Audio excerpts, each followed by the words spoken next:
Former heavyweight boxing champion Aussie Joe Bugner has died at the age of 75. Born in Hungary, Bugner moved to Australia in the 1980s and called the Gold Coast home for more than half his life. Aussie Joe took on boxing greats like Muhammad Ali and Joe Frazier and was known for his impressive endurance in the ring. For more on Aussie Joe's life and career, I'm joined by biographer Grantlee Kieza. Good to have you with us on the show tonight. Now, in that introduction, fighting the likes of Muhammad Ali and Joe Frazier, the greatest names that we know, perhaps the famous of all time, how did he stack up against Frazier and Ali? Well, he was a magnificent fighter, Joe Bugner. To give you an indication of just how great he was, in the 1970s, he was ranked number 4 heavyweight in the world. The 3 guys in front of him were Muhammad Ali, Joe Frazier and George Foreman. So he was an absolute elite heavyweight boxer at a time in a golden era of heavyweight boxing. And he was one of the very, very best heavyweight fighters in the world. And more importantly than that, he was a wonderful man as well, an absolute gentleman. Yeah, I will get to more on his character and personality a little bit later, Grantlee. But at that time, the heydays of the 1970s, how was he regarded internationally as a boxer?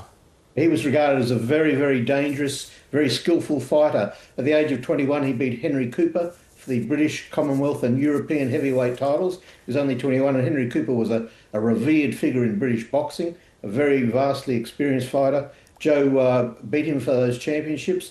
By 1973, he was regarded as one of the 2 or 3 best heavyweights in the world, and he took on Muhammad Ali in Las Vegas in 1973. He was only 22 years of age, and he gave Ali a tremendous fight with people such as Frank Sinatra and Sammy Davis Jr. ringside, and allied with that, he had a tremendous battle with Elvis Presley the night before the fight. They got into an argument over Elvis's support for Muhammad Ali, and there's always a great mental image of me and of me seeing Joe Bugner and Elvis Presley poking each other in the chest. Yeah, how dare Elvis. Now, he's got quite the backstory, doesn't he? Can you explain to us how he eventually got to Australia from Hungary? Yeah. Well, initially Joe was a Hungarian refugee. His mother packed him and a couple of his other siblings off during the Russian invasion of Hungary. They got to London, where Joe was... he was picked on very much as an immigrant, a very unwelcome immigrant in England at the time, and he didn't like boxing at all. He did become a very, very gifted athlete, throwing the discus. He didn't want to take up boxing. He actually hated it, but he was made to take boxing lessons at his school, and the coach saw that he had real potential. And from that, Joe became a very, very talented fighter. He was encouraged to turn professional because of his size and athleticism. He was knocked out in his very first pro fight. He wanted to give it away. As I say, he was the most unlikely boxer. He hated hitting people. But he came back and he put together some tremendous wins over the best in Britain, ended up as the British heavyweight champion, then went to the United States, had a career there.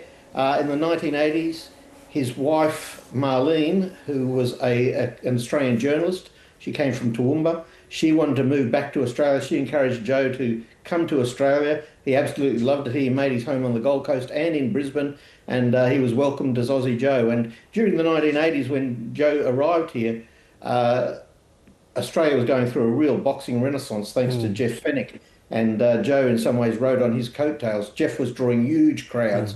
And Jeff's promoter, a guy called Bill Morty, suddenly had a world-class heavyweight who fought Muhammad Ali, and he promoted the hell out of Joe and took him up to the very top of the heavyweight division again. And I was very fortunate to be in Joe's corner for a couple of his biggest wins over a guy called Greg Page, who'd held a version of the world title. And then we went to England and Joe fought Frank Bruno in 1987. It was at the time the most lucrative fight ever held in Britain, a multi-million pound gate, 40,000 people at Tottenham Hotspur's home ground, White Hart Lane, and Joe gave a great account of himself against Frank Bruno, who went on to fight Mike Tyson. And you have insights like no other on Joe Bugner, and you were in his corner in a few fights. Can you tell us what it was like, how he prepared for his fights, how he took defeat and victory at the time, and what kind of person was he like to you? Well, Joe was an absolute gentleman. As I say, he was a very reluctant warrior. He had a heart as big as Phar Lap, to use Australian cliche. He was just an extremely brave man, a reluctant fighter. He didn't like hitting people, but there was money in it, and it was what he did very, very well. And because of his athleticism, he was given great opportunities to make big money in heavyweight fights. He prepared. By the time that I knew Joe, he was in the twilight of his career. He didn't train as hard as he did in the early days. He took quite a lot of shortcuts. He knew the ropes, if you'll pardon the pun. He knew how to get the most out of his body and to train effectively. But Joe also liked the good life, and he would finish many of his training sessions with a nice big glass of Shiraz as well. So he wasn't the conventional fighter. He loved life. He loved meeting people. And as I say, boxing was just really a forum for him to be a showman. He always wanted to be an actor. As a kid, he wanted to be in movies and TV shows. He loved the theatre. But he found a different sort of stage, which was professional boxing. And even though, as I say, he was a reluctant warrior, he always put on a tremendous show when you went to a Joe Bugner fight.